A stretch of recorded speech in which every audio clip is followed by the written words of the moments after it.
Don't know.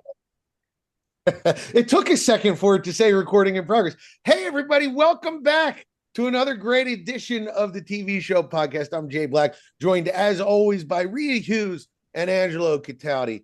And guys, I want to jump right into this first topic because I got to be honest, Angelo sent me this topic. And Rhea, you know me, I'm tied into TikTok very tightly. So I Oh, know yeah. what's going on with the youth to the point where I was at a college yesterday and they asked me about a TikTok meme and I knew what they were talking about. It was the 100 men versus one Yeah. gorilla meme. My son asked me about it last night. I go, already know about it. Yep. So this meme has been floating around a ton on Okay. social media. And Angelo, I'll let you, explain the specifics of it. But essentially, it's Blake Lively, Ryan Reynolds, and Justin Baldoni. And in our exchange, I have to just say straight out up front, I am biased towards Blake Lively because I find her to be one of the most attractive human beings on the planet Earth. So I'm one of those people. She could be accused of puppy murder, and I'd be like, let's give her the benefit of the doubt here, guys. Let's Then I would come and kill you. why she had to do this. So Angela, tell me what's going on with this, and tell me where you stand on this. So go back to the podcast last week, and at some point, the name Ryan Reynolds came up, and I felt myself I don't know, nauseous. Like, oh, wait a minute, Ryan Reynolds. I love Ryan Reynolds. I love him from Wrexham. I think Wrexham is a terrific, one of the best reality shows on. And why do I now really dislike him?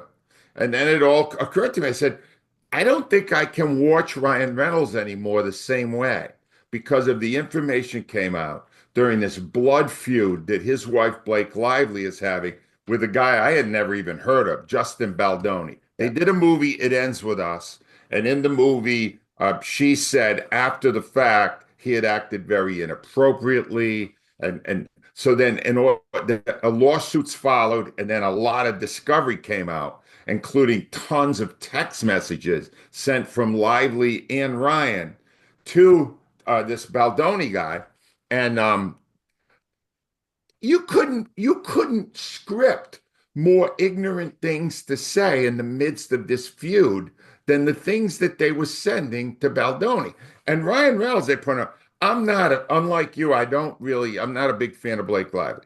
So I don't really have a strong opinion either way. But Ryan Reynolds, I love. I think he makes the rom-coms he did were good because he's really good now. He can't ever do a rom-com again. At one point, these texts that came out, he said, Justin, I happen to adore you.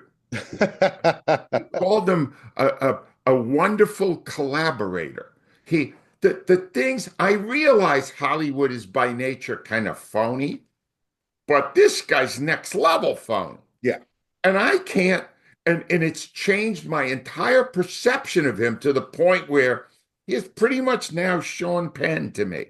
I don't want to watch him in anything because I think he's an idiot. And as for the rom-coms, this guy may be the most henpecked, great-looking man ever. And no, it's over for me and Ryan Reynolds because this feud, I think it hurt all their careers, especially his. I would agree. I would agree with that. Rhea, do you stand on that? Do you look at Ryan Reynolds differently now that you know so much about him, or Blake Lively at least? Well, Angie, I will tell you the most henpecked man out there right now is Bill Belichick. And that's a train wreck I'm enjoying immensely. Yes. I would just like to point that out. No, you're right. You're 100% right. Ryan Reynolds is no better than second. Wow. No. So here's the thing is, I don't really know much about Blake Lively because she was Gossip Girl, right? Yes. I didn't watch it, and I've never really watched any movie that she's been in. I guess they just never appealed to me. However, I did love Ryan Reynolds. I mean, The Proposal is one of my favorite movies. He and Sandra Bullock in that movie are fantastic. When I started reading all the stuff that's going on, the gaslighting they were doing of this Justin Baldoni, that she was kind of in effect bullying him by saying, she's got Ryan Reynolds in her corner and Taylor Swift, Taylor Swift, by the way, according to accounts, has backed away from this because she doesn't want, the shrapnel. So I can't, but see, he kind of plays smarmy, smug kind of guys. And so I think playing those people, it might be who he is. It's what he's been in a lot of his movies. If you go back to Van Wilder, that's the type of character he played. You know what I almost wish? I wish we could go back to the old studio days of the 40s when like Eddie Mannix would like cover up all this stuff so that I wouldn't have to know about it. I want there to be a hard-nosed Bronx fixer that just comes along and makes all of this disappear. Because I want to go back to liking them. I want to go back to enjoying their movies without knowing about any of this. But I think you're right, Angelo. It does hurt their careers. Here's the thing, Jay. All right. This isn't helping anybody. All right. Is anybody getting a boost to their career from this thing? Don't you? No, they should settle. You have to settle. There is, because right now everybody is burning every bridge and ruining careers because they hate each other. And here's the irony of it. This movie, which I don't have any interest in seeing, It Ends With Us. It's on Netflix. It's a success. The movie was successful before any of this came out. No, it didn't make the movie successful. They succeeded and then killed each other. And it's so dumb. And the only thing I wanted, Jay, this is where it comes into, I don't know if I'm speaking for a lot of people here. Are people able to distance themselves when they're watching the character? I've never been good at that. No, I don't think most people are, Angelo. I think that when you get to the level of success that Ryan Reynolds and people like The Rock have, they're not character actors. They're not playing a role. They're playing themselves in every movie. And you go to a Ryan Reynolds movie because you like Ryan Reynolds. You go to a Rock movie because you like The Rock. So if there is and this is, we're seeing this with Will Smith. Here's a guy who people loved, who gave away all that goodwill in one slap. And now his career, he's doing everything he can to salvage it. And there's a lot of people, I think, just like you, that go, I'm not going to go see that movie. I don't like him anymore. And that's how I feel about Tom Cruise. Like the moment that Katie Holmes had to employ like militia type tactics to get out of her marriage with burner phones and sneaking across the United States to get to New York with her 6-year-old daughter, I went, how bad do you have to be when you got to get burner phones? I mean, I've never looked. I mean, the thing, the jumping on the couch, I was like, it's kind of weird, but people who are in love do crazy things. But that whole thing, I've never looked at Tom Cruise the same. Yeah, agreed. Well, it's interesting that we're talking about Ryan Reynolds because, dovetailing with this whole Blake Lively mess is one of the best stories that's going on in sports and one of the best stories that we're going to see in the new season of Welcome to Wrexham. So if you don't know, Rob McElhenney from It's Always Sunny and Ryan Reynolds bought a soccer team. And that soccer team was in level 5. This is basically semi-pro. And if you don't know how it works in soccer, if you score in the top 2 or 3 in the league, you move up a league. And so this would be like if a semi-pro team won their division, they get to move to single A.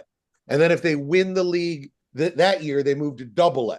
They win that league, they move to triple A, and then so on to the majors. Wrexham was in 5, semi-pro. They won the first year. They moved to level 4. They moved to level 3. And just this weekend, they won, and they're moving to the Champions League, which is the championship, which is the AAA in European in English football. So my 3 questions are, Rhea, number 1, is this not one of the best sports stories going?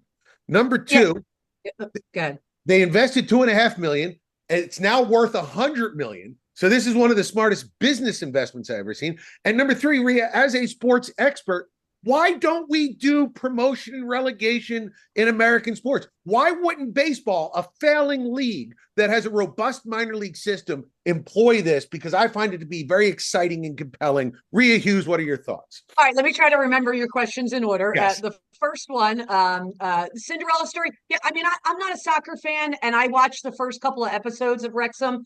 I have followed it because I am fascinated with the investment, and it's what sports teams all around the world should know.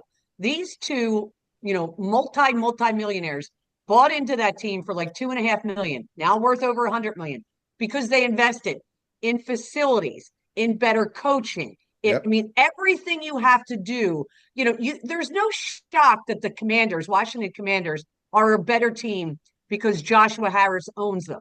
He's upgraded their facilities. Instead of staying in Motel 6, they're staying at the Ritz-Carlton. When you invest in the infrastructure of your sports team, up and down, that includes the chefs, everything you do, it becomes better. So I'm not surprised by that. Now, the relegation, I don't think it could ever happen in, your example you're using is Major League Baseball. Because number one, it's Major League Baseball is provincial. It's like, whatever market it's in. And the owners would never allow it. They've got this TV money, like NFL, they've got TV money. They're not going to allow one of their teams to be relegated to the UFL and lose all of that revenue sharing. So that's why I think it's just so different in the States. Right. Angelo, you were shaking your head vigorously. It's not a Cinderella story unless you want to separate what it's doing for this little village, Wrexham. Yeah. Because those people in the show, at least, come across as genuine. You're rooting so hard for them.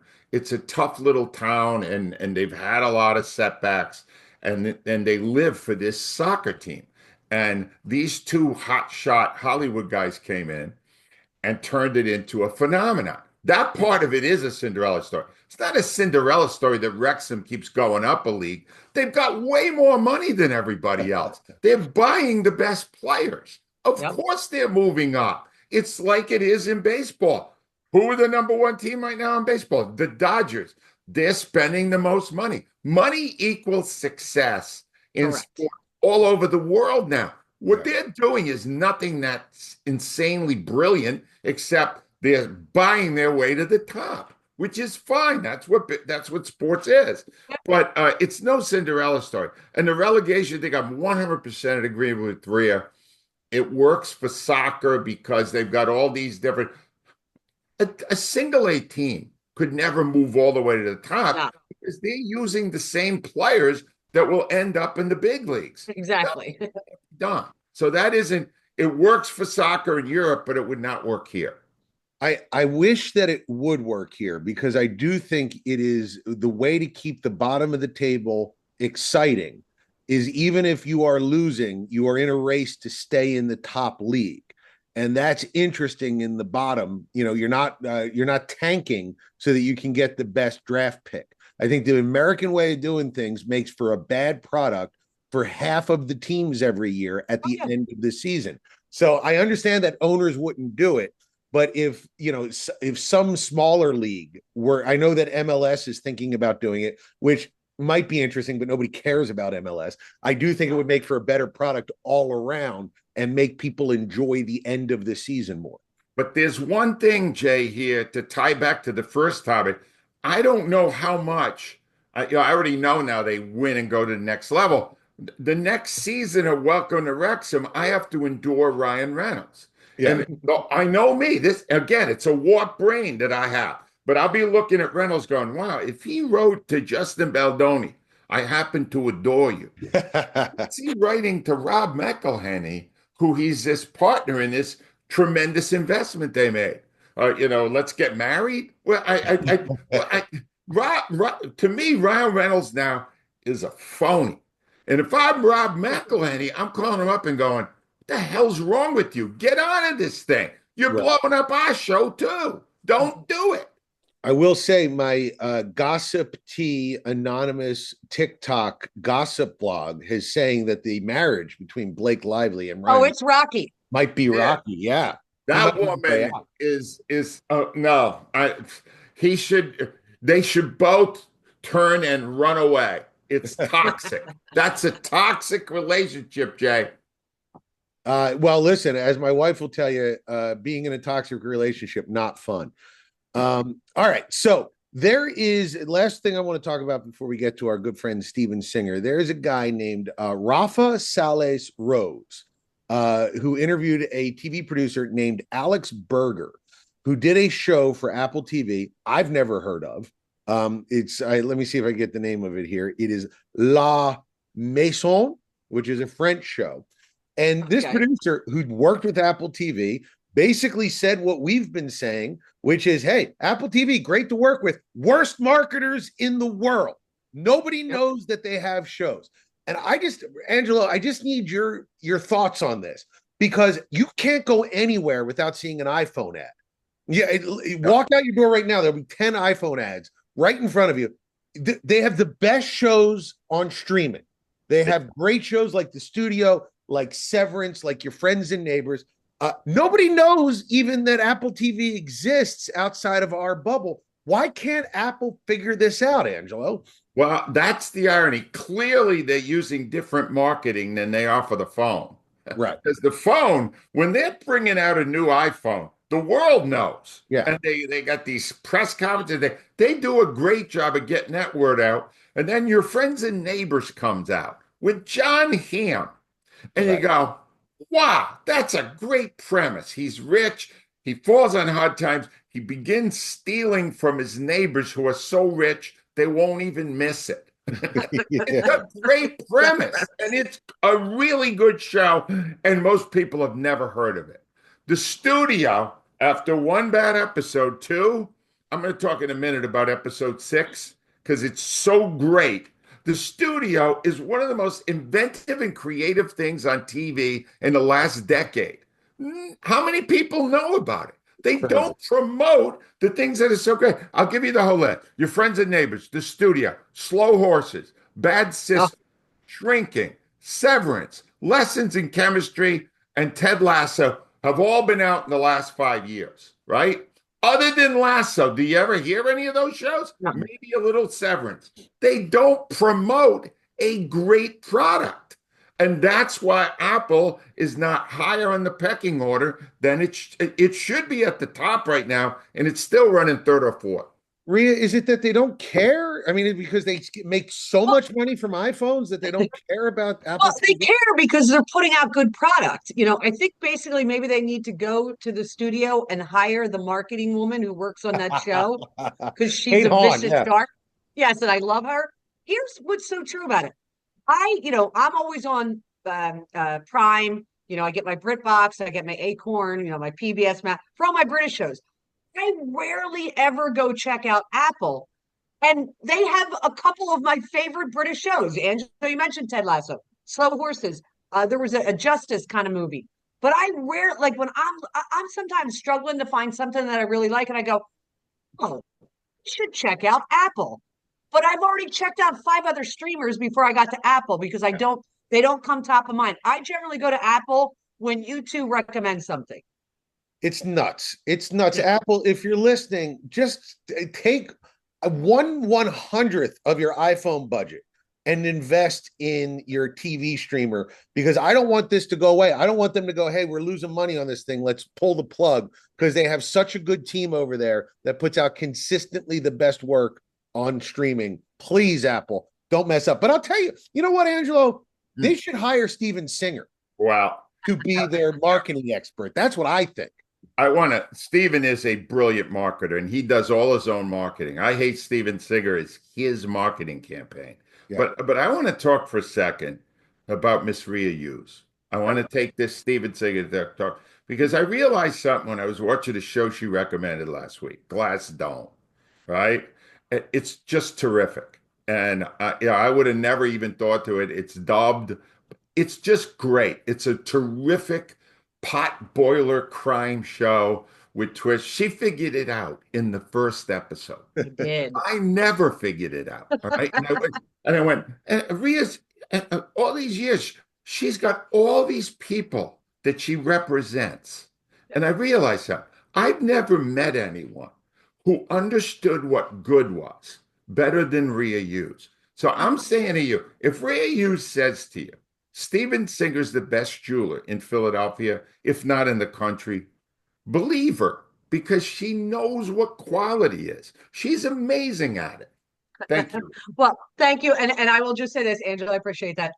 Hopefully, when we do the show next week, I'll maybe have something. I've been dropping major hints to Clark, okay, about Mother's Day. And the thing is, I went on Steven's website. So if you're looking to get if you're a kid watching, I mean, he's almost 16, but like, a young person, anybody looking to get something, I picked out something that is like $100, but I can get his name engraved on it. And I'm too scared and too old to ever get a tattoo, but I want a piece of jewelry with his name on it. And literally it's going to cost him like 125 bucks. The kid hasn't spent any money since I've opened up a bank account for him since he was 6 years old. So he's going to be fine. But yeah, so I'm looking forward to that. It's Mother's Day. Don't forget, take care of the moms. And Go to Steven Singer. Get the gold dip rose. The other corner of 8th and Walnut. There's nobody as good. Just listen to Rhea. She knows what she's talking about. It's IHateStevenSinger.com. The link is right in the podcast description. When you're done listening to this, go to the podcast description, click on the link. 3 clicks later, your Mother's Day gift is taken care of. You don't have to worry about it. You don't have to sweat it. So just take care of your moms and your wives, and you'll be happy people. I'm always happy when Rhea Hughes has a suggestion for me, though. And she has a British TV suggestion this week. What do you got for us, Rhea? I do. It's called Chasing Shadows on Acorn. Here's what I love about this. So season 1, it's 4 episodes, but it's like the first 2 episodes are a story contained in them, 46 minutes for each. So that's like what? Let me do the math. So that's like 92 minutes, whatever. So the first, it's now this is 10 years old, this series, but it just popped up on my Acorn. So it's dealing with a murder detective, Detective Stone, I believe is his name, who is on the spectrum. So, I mean, think Monk. We all remember Monk, right? This guy is very Monk-like, okay? And he gets kicked off the murder squad because he just tells the truth at news conferences. Like, we could have saved like 5 people from that serial killer, but nobody was listening to me. So they kick him to missing persons, where he's paired up with, let me get her name right, Alex Kingston. People will remember her from ER. She was the British doctor from ER. She played Dr. Elizabeth Corday. She's terrific. She's a missing person investigator. So they investigate, but this guy is like so brusque and abrupt. Like, he has no social skills, but obviously he's solving murders. He's got a backstory he's got a cleaning lady who's really the only one who can reach him. And it wasn't a romantic relationship. Like, she would tell him, ask your new partner, if she's married. And he goes, well, I did ask if she was married. And she said no. And he goes, so I told her, I'm not interested in you. He's like, no, that's not what you do. It was just so awkward. Here's where I'll say, I enjoyed all 4 episodes. And then I was incredibly disappointed to find out it lasted 1 season. I apologize. But and the thing is, they had a cliffhanger at the end of the 4th episode. And I was like, yes. And that was it. But yeah, it's 4 episodes. I enjoyed it. I thought the mysteries were interesting. And the second one, I had no idea who did it, Ange. So I will tell you this. The second 2-parter I didn't know, but Chasing Shadows on Acorn, 4 episodes. Don't be mad at me when you find out that it's that was it. Even that happens with shows. Rhea, I'm shocked. What do you think it is in your personal life and your work history that you enjoy a show about a highly talented but socially awkward man? What in your history? Why this is rude. That's a rude remark, Jay. No, I want to say, I'm not done with the testimonial to Rhea, because this glass dome thing has bothered me all week. Good. Yeah. I watched it because she said to watch it. She was right. It's really good. I am sure I know who the culprit is right from the beginning. And she tells me she knows. And I'm going, well, she must know. Her father was a cop. She thinks like a police officer. And then it's not at all who I thought it was.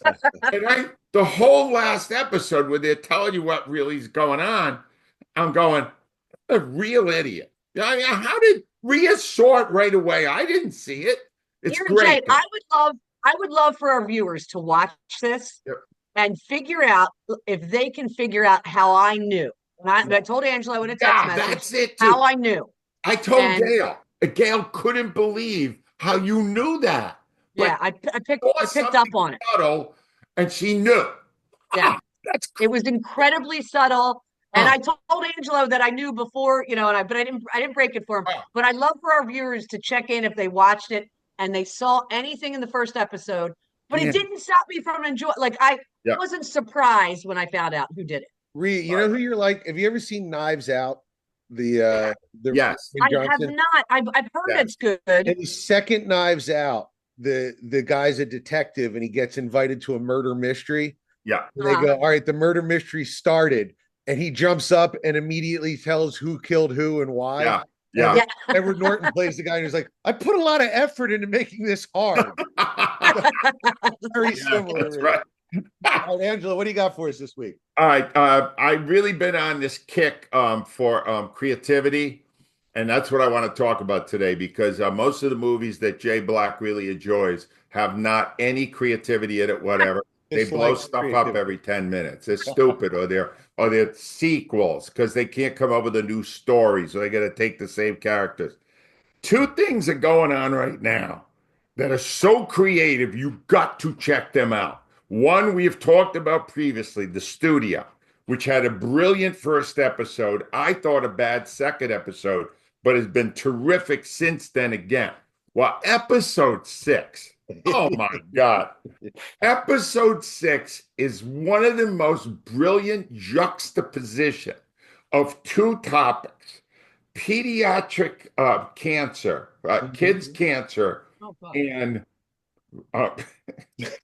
explosive diarrhea. I didn't know how you were going to tie this together. That's all I'm going to say.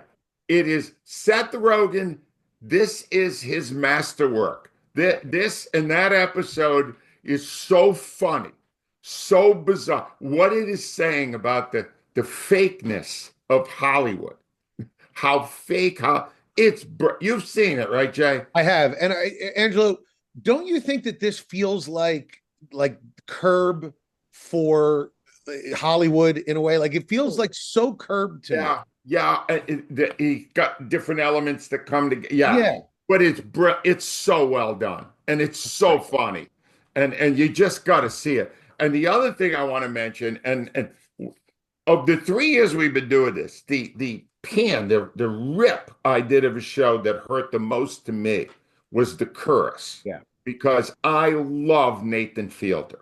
It's a Canadian comic. He has done all sorts of TV. His signature show early on was called Nathan for Me, and it was on Comedy Central, and it was brilliant.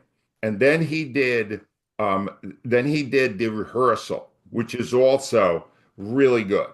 Then he did The Curse, which was 10 episodes of steaming garbage. It was awful, right? And now he comes back to do season 2 of The Rehearsal. And the first episode was good. The second episode was some of the most brilliant writing I've ever seen in my life. Nathan Fielder took his very first job in TV.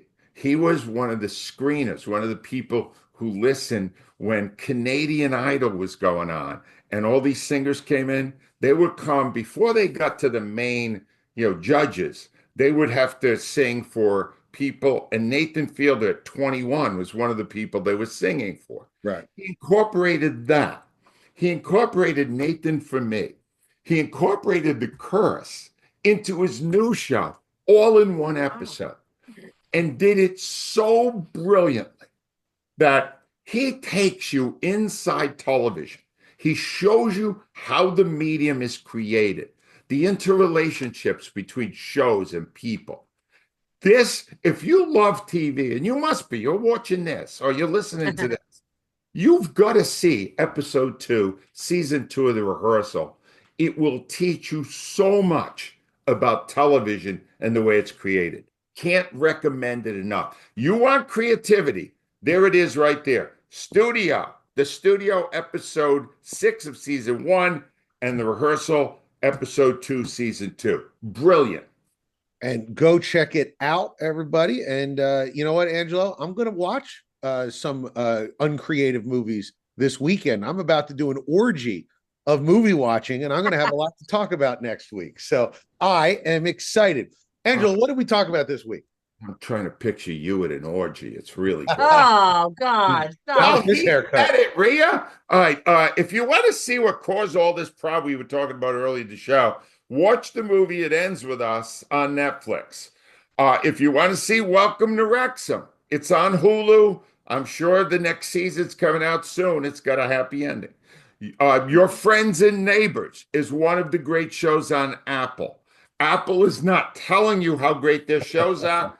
These are all the shows you can watch on Apple right now. Your Friends and Neighbors, The Studio, Slow Horses, Bad Sisters, Shrinking, Severance, Lessons in Chemistry, and Ted Lasso. All really good shows, and you're missing them because they're not telling you about them.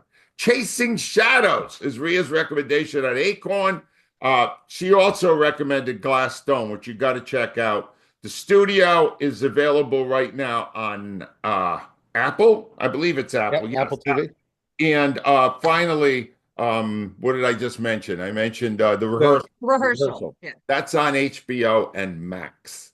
Very good. And make sure you check out Rhea Hughes every single day on YouTube. You can check her out doing the morning show at WIP. It's fantastic. Also, make sure you listen to Angelo Cataldi's book Loud on Audible, or read it from Amazon.com or AngeloCataldi.com. Also, make sure you check out my movie Tenants, which is currently on Tubi. And Blake Lively, if you're listening, if you and Ryan Reynolds break up, I believe I can fix you. So please give me a call. I feel like we can work that out. But we'll be back next week with even more great TV conversation. Thanks for listening, everybody.